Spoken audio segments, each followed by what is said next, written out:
पति और पत्नी की कहानी। एक छोटे से गांव में राम और सीता नाम के पति पत्नी रहते थे। राम एक मेहनती किसान था और सीता घर के कामकाज संभालती थी। दोनों एक दूसरे से बहुत प्रेम करते थे, लेकिन कभी कभी छोटी छोटी बातों पर उनका झगड़ा हो जाता था। एक दिन राम ने खेत से घर आकर देखा कि सीता उदास बैठी थी। उसने पूछा, क्या हुआ सीता, तुम इतनी उदास क्यों हो? सीता ने कहा, राम, हम हमेशा लड़ते रहते हैं, मुझे डर लगता है कि कहीं हमारा प्यार कम न हो जाए।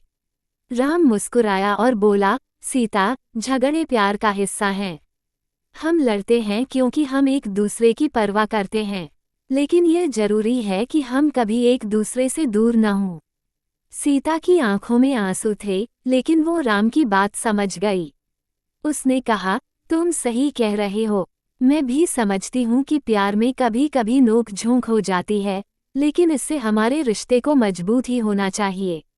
उस दिन के बाद जब भी उनका झगड़ा होता, दोनों एक दूसरे को समझने की कोशिश करते। धीरे धीरे उनका रिश्ता और मजबूत होता गया। राम और सीता ने सीखा कि प्यार में धैर्य और समझ बहुत जरूरी होते हैं, और यही बात उनके जीवन को खुशहाल बनाती थी।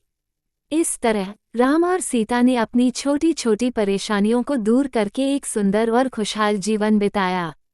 यह सही और कहानी देखने के लिए चैनल को सब्सक्राइब करें।